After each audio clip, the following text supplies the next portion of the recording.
पढ़ेंगे विद्युत सहायक सामग्री में घरेलू परिपथ। कल आप लोग को बताए थे distribution box.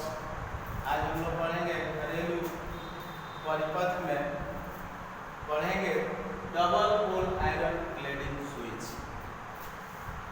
Double pole iron cladding switch, इसका शॉर्ट टर्म क्या है? डीपीआईसी स्विच। डी से होता है डबल पोल, आई से होता है आयरन, सी से होता है क्लेडिंग और ए से होता है स्विच। इसका पूरा नाम है डीपीआईसी स्विच और इसे double pole iron cladding switch भी कहा जाता है। इसकी कार्य क्षमता है 15 एम्पियर से 200 एम्पियर। एम्पियर क्या है? ये आई धारा है, करंट है। और इसकी वोल्टेज क्षमता कितना है? तो 250 वोल्ट से 650 वोल्ट तक में ये बनाए जाते हैं। ये तो समझ जाइए कि इसकी कार्य क्षमता, कोई भी कार्य करने से पहले, कोई भी सामग्री संयोजित करने से पहले विद्युतकार का मुख्य कार्य यही होता है कि उसकी कार्य क्षमता एक बार देख लेनी चाहिए।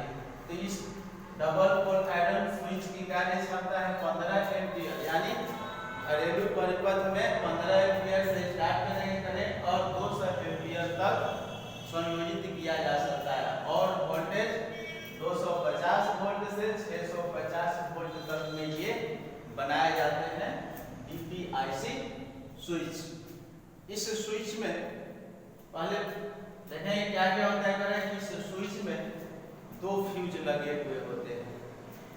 ये प्रत्येक फ्यूज जो है अपने अपने कार्य के लिए, एक न्यूट्रल के लिए और एक फेज के लिए। उसके बाद इसमें एक हैंडल होता है। उसके बाद इसमें इंसुलेटेड एक एक्सपेंडर होता है, जिसके सहारे हम लोग ऑन ऑफ हैंडल के जरिए करते हैं, वो इंसुलेटेड एक्सपेंडर कहलाता है। इसका मुख्य कार्य क्या है? तो कह रहा है कि यह सिंगल फेज एसी सप्लाई, कह रहा है कि इसका मुख्य कार्य यही है कि ये सिंगल फेज एसी सप्लाई अथवा डीसी लाइन के लिए मेन स्विच का कार्य करता है। कह रहा है कि एसी सप्लाई हो या डीसी सप्लाई हो, ये मेन स्विच का कार्य करता है, यानी दोनों सिरा को एक साथ ऑन करेगा और दोनों सिरा को एक साथ ऑफ करने के लिए इसका प्रयोग किया जाता है। इसमें प्रत्येक लाइन के लिए श्रेणी क्रम में एक एक फ्यूज लगा हुआ होता है। और कि प्रत्येक सिरा के लिए इसमें एक एक फ्यूज संयोजित किया हुआ होता है। उसके बाद कह रहा है कि अलग अलग फ्यूज इसमें लगे हुए होते हैं प्रत्येक सिरा के लिए। इसका एक स्विच एक फेज लाइन को तथा दूसरा स्विच न्यूट्रल लाइन को ऑफ करता है। इसीलिए इसमें 2 फ्यूज लगा हुआ होता है कि एक स्विच एक फेज लाइन को ऑफ करेगा और दूसरा स्विच दूसरा न्यूट्रल लाइन को ऑन तथा ऑफ करेगा। इसकी कार्य क्षमता बता दें 15 एम्पियर से 200 एम्पियर और इसकी वोल्टेज जो है वो 250 वोल्ट से 650 वोल्ट तक में ये बनाए जाते हैं।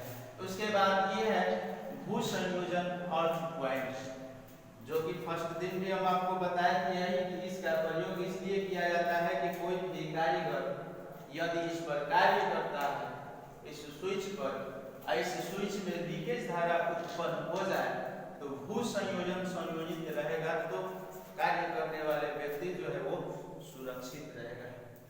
तो ये हो गया डीपीआईसी स्विच। अब ये है एनर्जी मीटर, किलोवाट घंटा। कराए कि सिंगल फेज के लिए मीटर है किलोवाट घंटा।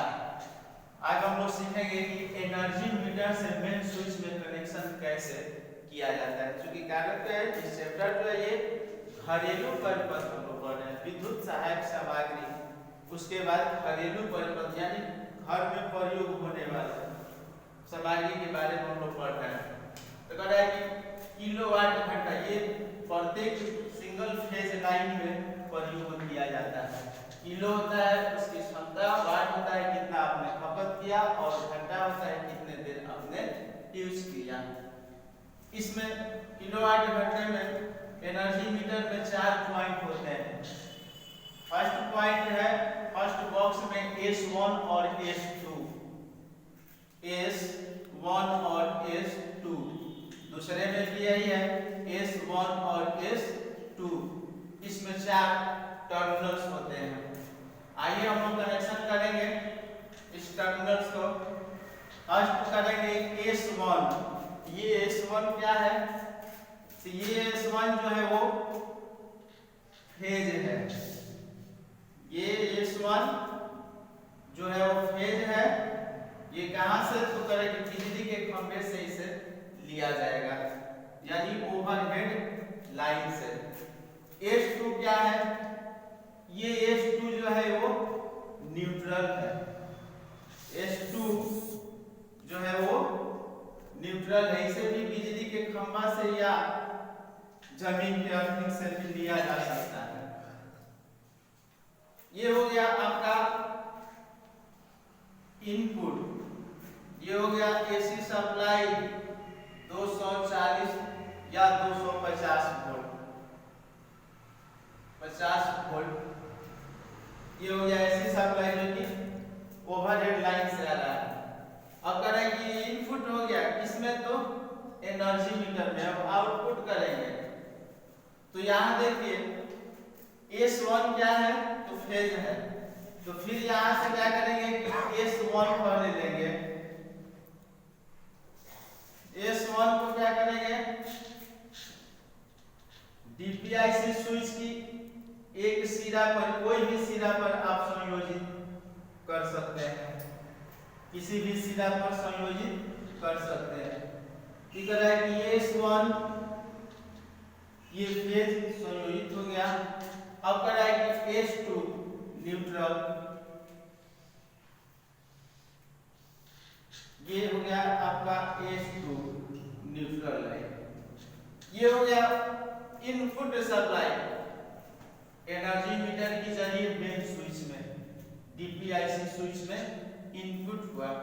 अब कराएगी आउटपुट जो कि लोड के लिए, अनेक प्रकार के पर्पज के लिए, तो कराएगी लोड दर्शाएंगे तो प्रत्येक सिरा से फ्यूज की एक एक सिरा से एक एक संयोजित करेंगे। संयोजित करने के बाद ये देखेंगे कि पॉजिटिव यानी किससे आया है, तो S1 से, तो ये पॉजिटिव हो गया,